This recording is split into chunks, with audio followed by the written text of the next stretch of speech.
Start investing even when you're dealing with debt. Yes, it's possible to build wealth while tackling financial obligations. My name is Darius. And I'm Carmen. Did you know that investing is crucial for your financial success? But we don't want you to be overwhelmed thinking, I can't invest because I'm in debt. So before we jump into this information, we want you to subscribe to our YouTube channel and hit that notifications bell so you're notified every time we post new videos. Right. Now, the very first thing you have to understand is your debt situation in order for you to move forward, because just the idea of debt and investing, debt is a little counterintuitive to investing, because you are paying out money that you owe to somebody, which is an investment for somebody else, and you're trying to get on the other side of the track. So you have to understand your debt situation first and foremost. Like your credit card, is it a credit card debt? Is it student loans? Is it your mortgage that's holding you back?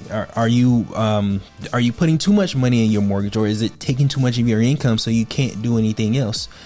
How interest rates affect your financial strategy is crucial for you to understand. Credit cards have higher interest rates than student loans, and depending on what your balance is the things that you need to focus on first and foremost. So taking care of high interest debt will allow you to use those funds that you're no longer putting towards that debt because you paid it off, put it towards investing. Absolutely. Now, the one thing that I didn't understand when we were in a ton of debt is that we didn't recognize, or I won't put you in this, I didn't recognize that we were spending more money in interest than we were saving. And I'm saying this because this is how half of the American population is they're spending more money in interest. Think of all the interest that you're paying between your mortgage and your cars and the 3 credit cards that the average American has. Typically, you're spending more money in interest than you are putting in your savings account, and that was us. So that's why it's so important for us to tackle this conversation, because if you want to first and foremost, yeah, well, and just in general, because if you want to create financial freedom, you're not going to create financial freedom by continuing to be in the IOU categories. So we want to free you from that. Now, the very first thing you have to do before you start investing is you have to have a financial safety net. That's crucial, because what that's going to do is going to keep you from tapping into your investment if and when something comes up. You have to build an ABC account. Now, you may know this as an emergency fund, but we like to call it an ABC account because we want to be prepared for A, B, and C. And D, if it comes up. If it comes up. But this is really great to know, because we are giving you the blueprints of what we wish we had when we were getting into this whole process. And that's why we feel like it's so important to have an ABC account, because you never know what's going to come up. And if you're trying to pay off debt and trying to invest and do all these things, you do need some sort of insurance, right, off to the side, so that if something comes up, you can handle it. Right. Now, if you have high interest debt like credit cards, as an example, one of the strategies you may want to use is something called the debt snowball. Yes. Now, what the debt snowball allows you to do is to list your credit card debts, as an example. Or debts in general. Debts in general, according to balance, not interest rate, according to balance, so that it's easy for you to pay off the smallest debt first, so that you can get some sense of accomplishment. That's what it's for. And then you can take that debt and put it into the next debt.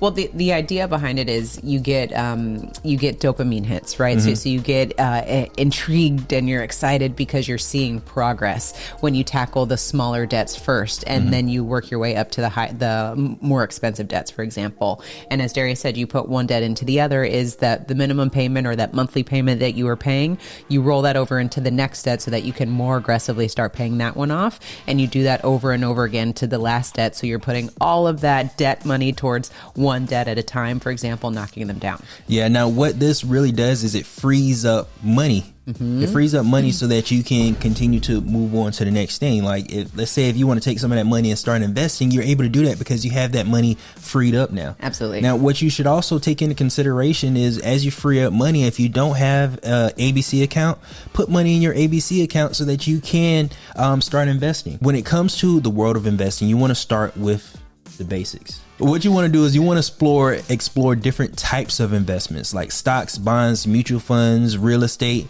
You can start exploring those things because it doesn't cost you any money to educate yourself around these different types of investments. Stocks, dividend stocks, what you're able to do is you're able to become part owner in this company depending on how much stocks that you purchase, and you get to share in the dividend. When it comes to investing in real estate, you get to do fix and flips. You get to do buy and holds. You get to do a ton of things when it comes to real estate investing. So what you want to do is you want to start educating yourself around the different types of investments on both the good and the bad things about it. Because like, for example, with stocks, you do your research on this company, but there's a possibility that this company may not perform the way you think it's going to perform. This real estate deal, if it's your first or second real estate deal, it may not perform the way you want it to perform. There are going to be things that come up that's outside of your utopia of experiences that you could have. Again, that's why it's so important for us to have an emergency fund so that we can be prepared for as things happen. How are we able to pivot and learn from these different experiences to move forward in our financial journey? So moving forward, we want to talk about the difference between good debt and bad debt. So bad debt is going to be the situation in which there is money coming out of your pocket, and that is going to significantly affect how you can invest. Good debt is when we invest, we borrow money to invest to make money. Do you see the difference?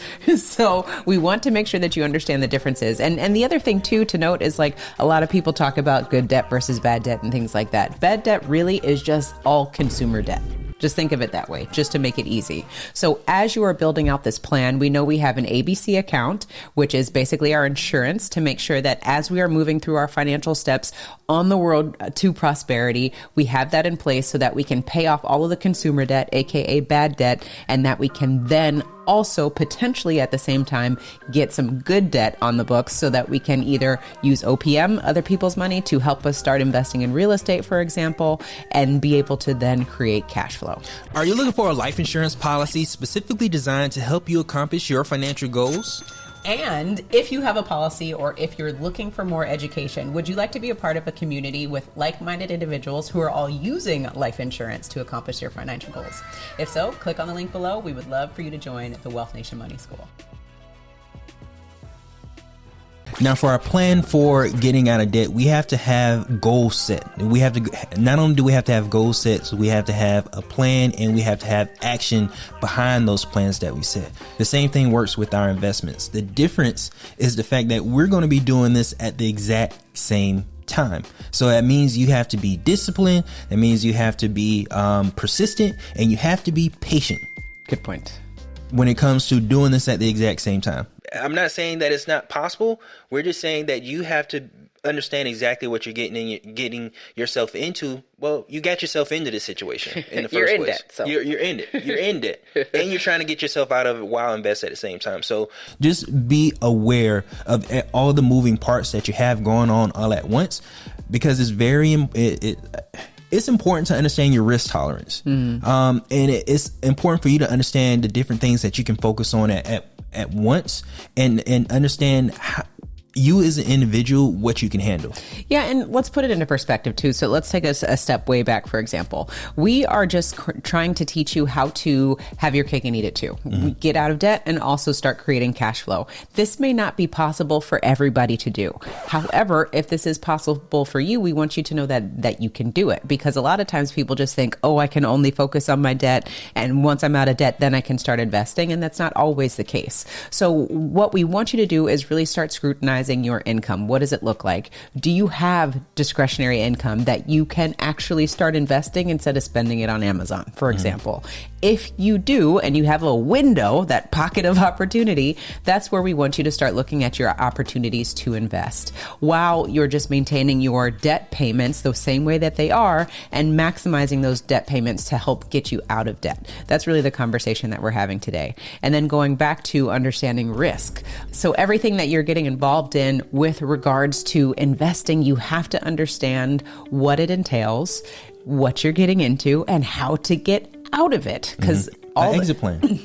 Exit strategy, that is absolutely necessary. And that's where we find a lot of people go wrong, is they go into an investment and they do not know what the exit strategy is. And the exit strategy is basically, if you have to break glass in case of emergency, which exits do we go out of, right? We have to understand this whole process. That's why we want to educate you with this information. Now, here's an example of how we use all these different strategies for our own personal use. We had $120,000 worth of credit card debt and personal loans. So what we used is our whole life insurance policy, which we didn't have $120,000 worth of cash value. We only had $6,000. So what we did is we took that $6,000 and we paid off. We did a debt snowball basically with our credit cards, paying off about 3 credit cards, which have a small balance in which we could have used that $6,000 for. We took those additional funds and we started paying it back to ourselves. Now, what that allowed us to do is, as we maintained our policy premium, the next year, not only did we accumulate the funds that we were spending on our credit cards, our minimum payments on our credit cards, but we also had more cash value to add to our balance so that we can pay off more debt. Mm-hmm. Now, the next step is very important, because instead of us taking that additional cash flow from paying off our debt to get into more debt, we took that and we started to invest those funds, and so that we could make more money, so that we wouldn't find ourselves back in the same situation that we were in when we had the credit card debt. So we were very, very strategic in using our whole life insurance policies, using debt snowball to pay off our credit cards, and having experience in real estate investment so that we can take additional funds that we had in cash flow and put it into other investments so that we can make more money. And additionally, too, like with what we share on the Wealth Nation channel, is we have lived and experienced a lot of things. And so we're never going to recommend for you to do something if we haven't done it ourselves. So we are sharing this information with you because we know that it is possible, because we have done it and we have seen the results of it. And for all of you who reach out to us and say, how do I create financial freedom? How do I create cash flow? We're showing you in this video how to do it. So wrapping up, it is crucial for you to comprehend that you can build wealth while you are still in debt. You just have to know the game plan. So if you want to continue learning how to create cash flow using your whole life system, then go ahead and click on our next video. Remember to own your own lifestyle, or someone else will.